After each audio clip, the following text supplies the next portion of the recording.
The Allied force advancing to the relief of their legations in Peking was following the course of the river Peiho. Above Tientsin the river was too shallow for vessels of any size, so the troops footslogged it along the banks, with mounted Cossacks and Bengal lancers scouting ahead. The expedition's baggage and reserve ammunition was poled upstream aboard a fleet of junks and sampans. The weather was hot and the going tough. There were no roads worth the name, and torrential rain had turned the countryside into a sea of mud. Mud was in fact to prove one of the biggest burdens of that campaign in 1900. The expedition's spirits got a lift when its Japanese contingent met and defeated the Chinese Imperial Army at a place called Peizang. Greatly heartened, it proceeded to capture the fair-sized town of Yangtze the following day. The pace hotted up after that. By now the advance was developing into a race, and the field was thinning. Of the original 8 entrants, only 5 were left: the Japanese, the Russians, the British, the Americans, and the French. The day after the capture of Yangtze, the expedition moved forward again, and during the next 3 days took several more towns and villages. But the heat, worse than ever now, exacted a heavy toll on the weary, mud-bespattered men, many of whom fell far behind during the day and only just managed to catch up again under the blessedly cool cover of darkness. The high temperatures were also killing off the expedition's horses and mules at an alarming rate.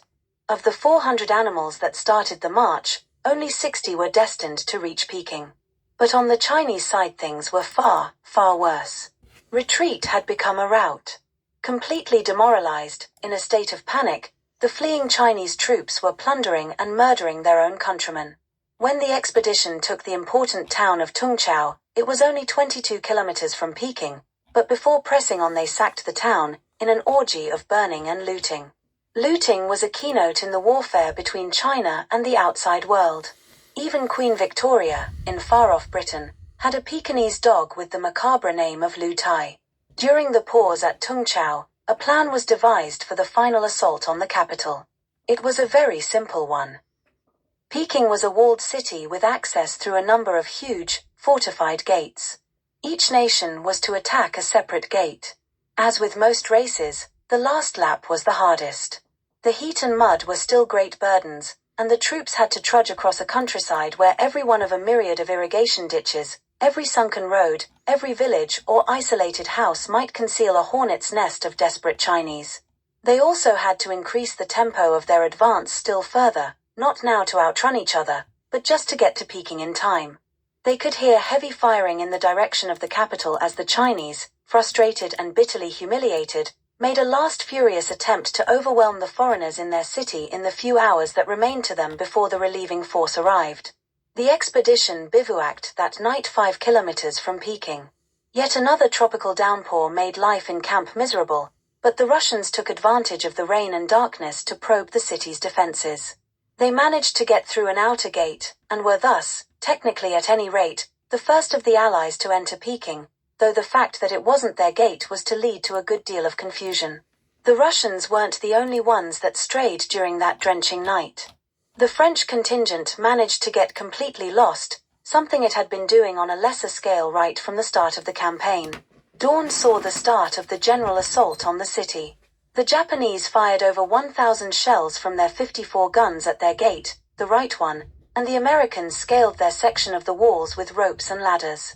The British pounded their way through their gate in a remarkably short space of time, and hoisted the Royal Navy's white ensign over it.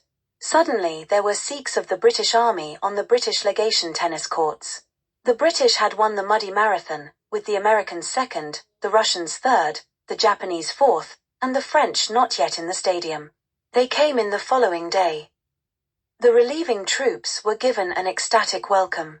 One fierce, black-bearded Sikh was hugged and kissed by a large Englishwoman, which frightened him far more than any of the fighting he had been through. The foreign legations in Peking had been successfully relieved, and the city was virtually at the mercy of the Allied army. Meanwhile, what of the Chinese emperor?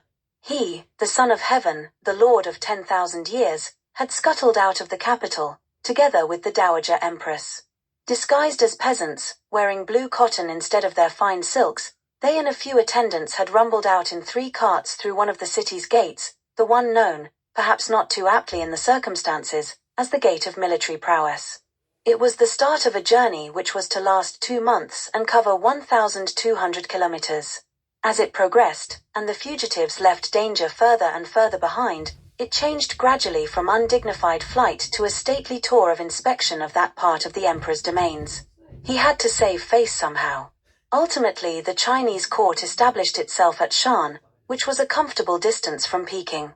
The Allies had won a decisive victory, and underlined that by the harshness of their peace terms. They demanded the execution of 10 highly placed Chinese officials and a 5-year ban on China's rearming by importing weapons and ammunition.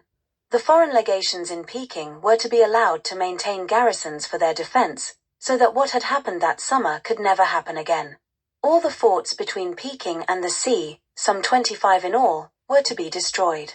Any kind of anti-foreign organization was forbidden, and, finally, a huge indemnity was imposed, to be paid over a period of 40 years at a very high rate of interest. China would never be the same again. The Boxer Rebellion had been a disaster for the old way of life. It made poor people still poorer, and destroyed the myth of the divinity and omnipotence of the imperial throne.